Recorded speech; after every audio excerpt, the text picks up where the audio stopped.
사랑하는 이글스필드 가족 여러분, 2월 6일 토요일 주님이 주신 새날입니다. 한 주간 동안 또 애 많이 쓰셨습니다. 오늘도 주님의 평안이 여러분의 마음을 주장하시기를 소망합니다. 우리가 함께 나눌 하나님의 말씀은 누가복음 11장 37절에서 54절까지입니다. 누가복음 11장 37절에서 54절까지입니다. 제가 말씀을 읽도록 하겠습니다. 예수께서 말씀하실 때에 한 바리새인이 자기와 함께 점심 잡수시기를 청함으로 들어가 앉으셨더니 잡수시기 전에 손 씻지 아니하심을 그 바리새인이 보고 이상히 여기는지라. 주께서 이르시되 너희 바리새인은 지금 잔과 대접의 겉은 깨끗이 하나 너희 속에는 탐욕과 악독이 가득하도다. 어리석은 자들아, 겉을 만드시니가 속도 만들지 아니하셨느냐. 그러나 그 안에 있는 것으로 구제하라. 그리하면 모든 것이 너희에게 깨끗하리라. 화 있을진저 너희 바리새인이여, 너희가 박하와 운향과 모든 채소의 11조는 들이되 공의와 하나님께 대한 사랑은 버리는도다. 그러나 이것도 행하고 저것도 버리지 말아야 할지니라. 화 있을진저 너희 바리새인이여, 너희가 회당의 높은 자리와 시장에서 문안받는 것을 기뻐하는도다. 화 있을진저 너희여, 너희는 평토장한 무덤 같아서 그 위를 밟는 사람이 알지 못하느니라. 한 율법 교사가 예수께 대답하여 이르되 선생님, 이렇게 말씀하시니 우리까지 모욕하심이니이다.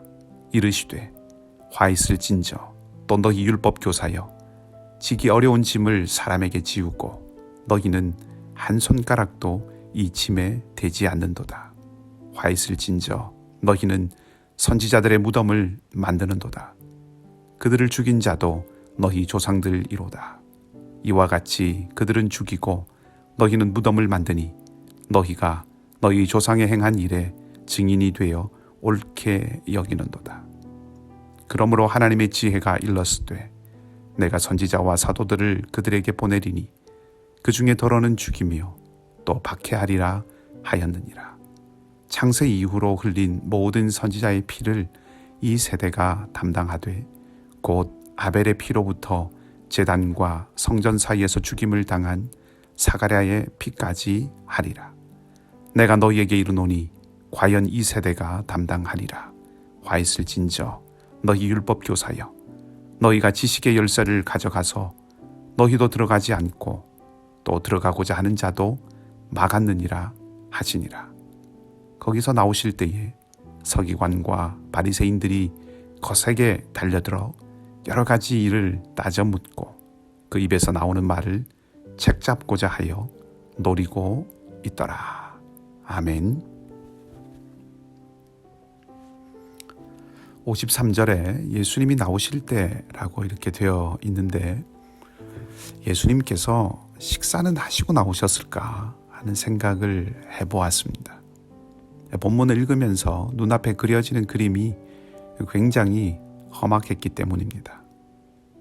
함께 식사하려고 모였던 어쩌면 그 좋은 분위기가 완전히 다 깨어졌죠. 아마 누가는 예수님과 바리새인 그리고 예수님과 율법 교사들 사이에 생긴 이 대립과 갈등을 강조하기 위해서 이 일이 식사 자리에서 일어난 일이라는 것을 밝히고 있는 것 같습니다. 예수님께서 바리새인들에게 3가지 화를 선포하시고 이어서 항의하는 그 율법 교사들에게까지 또 3가지 화를 선포하십니다.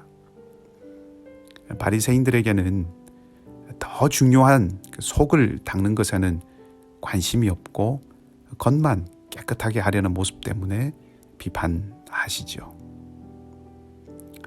11조의 정신을 잃어버리고 11조의 모양만 철저하게 지키려 한다 이렇게 말씀하시고, 바리새인들은 사람들에게 어떤 대접을 받는지에 그들의 마음을 다 빼앗겨버린 그런 사람들이라고 비판하십니다. 그리고 탐욕과 악독을 속으로 감추고 그래서 사람들을 오염시키는 그런 존재들이라고 비판하시죠. 평토장한 무덤에 대한 이야기가 바로 그것입니다. 겉으로는 무덤이라는 표시가 없어서 사람들이 무덤을 밟고서도 무덤인지 알지 못하는 것처럼 사람들이 바리새인들과 함께 있는데 바리새인들의 속이 부정한지 그걸 모르고 있다는 것이죠. 그래서 바리새인들과 함께 있으면서 자기도 모르게 이 바리새인들처럼 되어간다는 것입니다. 좋지 않은 것을 오염시키는 사람들이 바리새인들이다라고 하는 굉장한 비판입니다. 율법 교사들에게 화를 선포하신 이유는 먼저 그들이 다른 사람들에게 지기 힘든 짐을 지우고 자신들은 손가락 하나도 그 짐에 대지 않기 때문인데, 이 말은 다른 사람들에게는 율법을 엄격하게 적용시키고 정작 자신들은 지키지 않는다라고 하는 의미라고 생각해 볼 수 있습니다.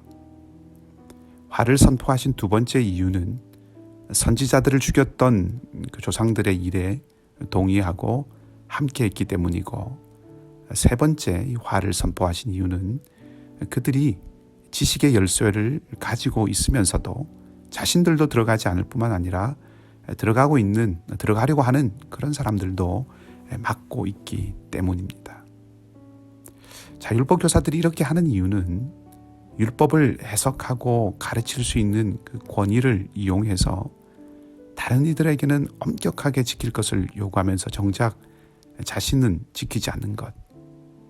다시 말하면 율법을 해석할 수 있는 역할이 율법을 통제할 수 있는 능력이라고 착각하고 있기 때문에 그렇습니다.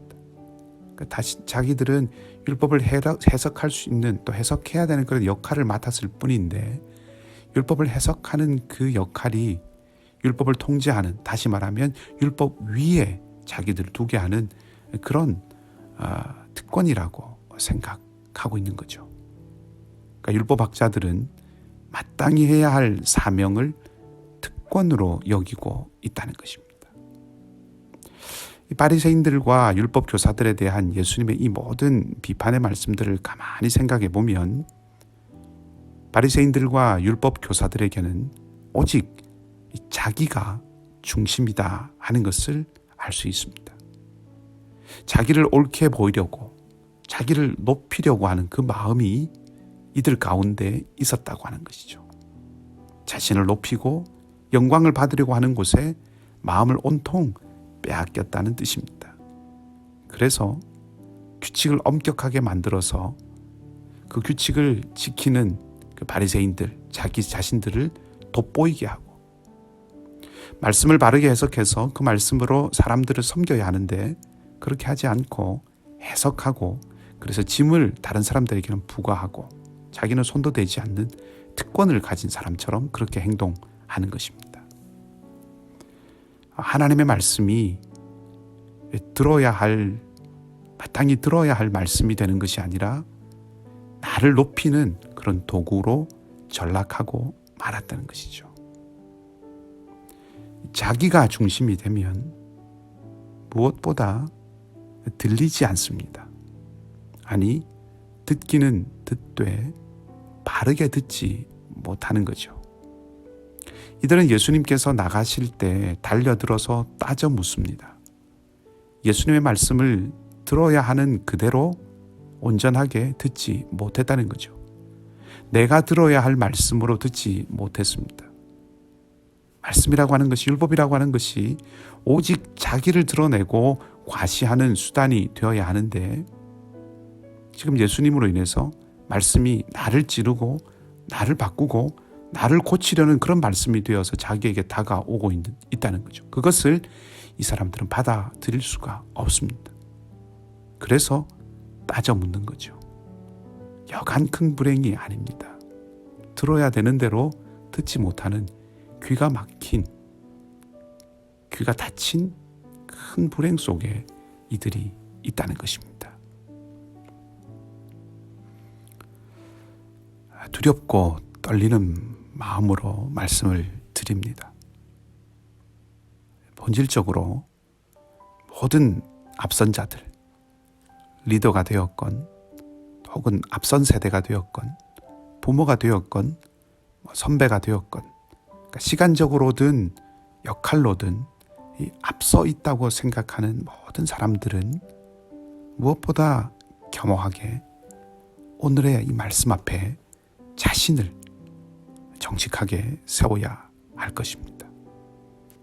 하나님의 날선 그 가르침 앞에, 예수님의 이 날선 말씀 앞에 수술대에 오르는 심정처럼 자신을 세워야 한다는 것입니다.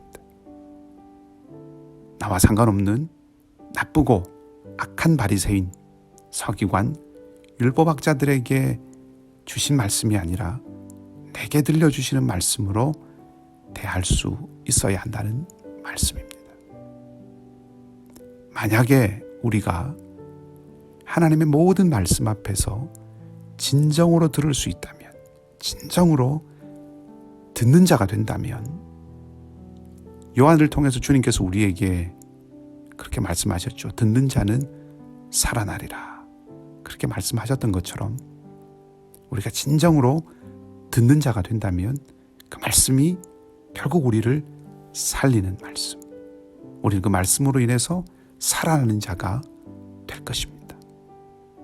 제대로 듣는다면 그 들음이 힘과 능력이 되어서 우리를 더욱 견고하게 세워줄 것이라는 말씀입니다.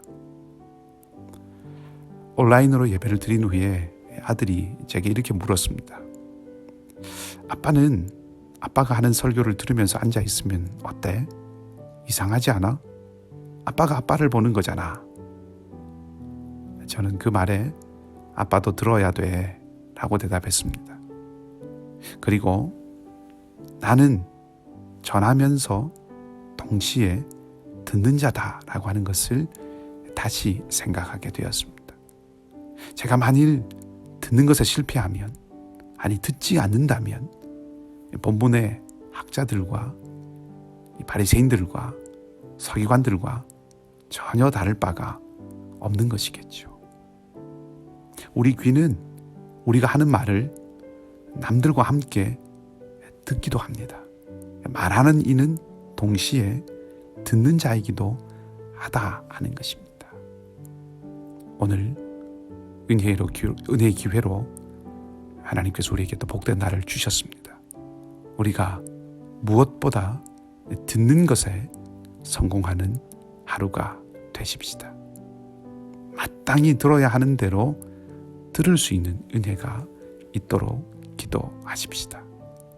여러분의 심장에 예수 그리스도의 영이 함께 하셔서 하나님의 말씀, 하나님의 뜻을 겸손히 듣고 올바르게 듣는 자가 되어서 하늘의 능력을 누리는 복된 성도의 삶을 날마다 살아가는 은혜가 있기를 주님의 이름으로 축복합니다.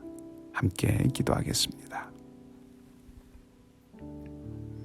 하나님, 오늘도 새날을 주시고 또한 말씀해 주시니 감사합니다.